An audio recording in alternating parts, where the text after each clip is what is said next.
एक बुद्धिमान व्यक्ति कभी नहीं कहेगा कि वह बुद्धिमान है, इसलिए नहीं कि ऐसा कहने से उसकी बुद्धिमत्ता कम हो जाएगी, बल्कि इसलिए क्योंकि वह ऐसा कहने की व्यर्थता को देख पाता है। दोस्तों, गौतम बुद्ध के जीवन से जुड़ी एक छोटी सी कहानी जो आपको बताएगी कि वास्तव में बुद्धिमान कौन है। एक नगर में एक लड़का रहता था और उसका दिमाग बहुत तेज था और उसकी खासियत यह थी कि वह किसी भी चीज को बड़ी जल्दी और आसानी से सीख लेता था। जहां अन्य लोगों को किसी काम को सीखने में महीने या वर्ष लगते थे, वहीं पर इस लड़के को उसी काम को सीखने में कुछ दिन लगते थे। उसकी ख्याति दूर दूर तक फैल गई थी और लोग कहते थे कि उस लड़के के जितना बुद्धिमान कोई नहीं है। लेकिन वह लड़का तो जानता था कि वह भीतर से क्या है। हर व्यक्ति जानता है कि वह भीतर से क्या है, चाहे वो बाहर से कुछ भी दिखावा करे। वह लड़का भी भीतर से तो परेशान था, लेकिन वह अपने अहंकार से अपने परेशानियों को ढकना चाहता था। ज्यादातर लोग ऐसे ही करते हैं और वह लड़का अपनी प्रसिद्धि को और बढ़ाने के लिए तरह तरह के काम सीखा करता था।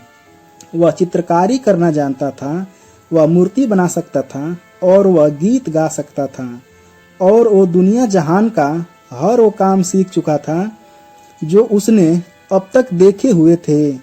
इसलिए उसे अपनी बुद्धिमत्ता पर अहंकार हो गया था, क्योंकि कोई भी साधारण आदमी एक काम कर सकता है या 2 काम कर सकता है, ज्यादा से ज्यादा 3 काम को कर सकता है, लेकिन वह तो सैकड़ों कामों को कर सकता था और बहुत अच्छे से कर सकता था। इसलिए उसे अपनी बुद्धिमत्ता पर अहंकार हो गया था। वह इस बात को अंदर ही अंदर मान चुका था कि उसके जितना बुद्धिमान इस दुनिया में कोई भी नहीं है। फिर एक दिन उसका सामना गौतम बुद्ध से होता है। उसे पहली बार ऐसा व्यक्ति दिखता है जिससे उसे ईर्ष्या होती है। अब तक उसने ऐसे लोगों को देखे हुए थे जो उससे ईर्ष्या करते थे, और जहां ईर्ष्या होती है वहां तुलना का होना निश्चित होता है। वह लड़का अपनी तुलना गौतम बुद्ध के साथ करना शुरू कर देता है। वह देखता है कि बुद्ध के पास तो एक भिक्षा का कटोरा है और उसके पास धन की कोई कमी नहीं है। बुद्ध के वस्त्र तो साधारण थे, लेकिन उसके वस्त्र बहुत कीमती हैं। बुद्ध तो जमीन पर नंगे पैर चलते हैं, लेकिन वह नंगे पैर नहीं चलता था। इस तरह से वह लड़का सैकड़ों चीजों से अपनी तुलना गौतम बुद्ध के साथ करने लगता है, लेकिन हर तुलना के बाद भी वह पाता है कि उसकी ईर्ष्या बुद्ध के प्रति 1% भी कम नहीं होती है। वह व्यक्ति मन ही मन सोचता है कि इस भिक्षु से अपनी तुलना क्यों कर रहा हूँ, जबकि मेरा जीवन इससे 100 गुना बेहतर है। लोग भी बुद्ध का सम्मान करते थे। आखिर इसके भीतर ऐसा क्या है जो मुझ में नहीं है और जिसके कारण मेरे भीतर इसके प्रति ईर्ष्या है। बहुत देर अपने मन में उलझे रहने के बाद वह तय करता है कि वह बुद्ध के पास जाएगा और उनसे पूछेगा कि उनकी उपलब्धि क्या है।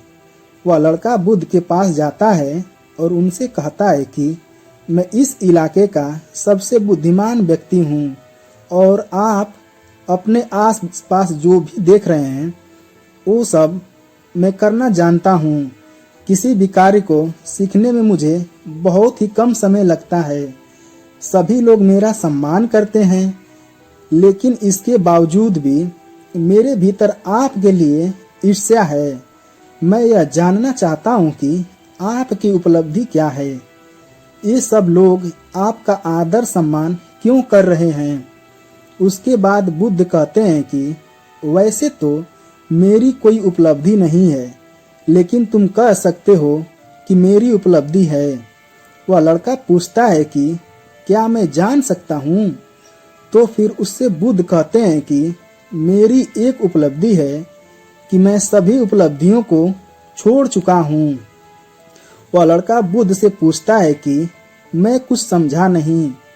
बुद्ध उस लड़के से कहते हैं कि क्या तुम्हें प्रशंसा अच्छी लगती है?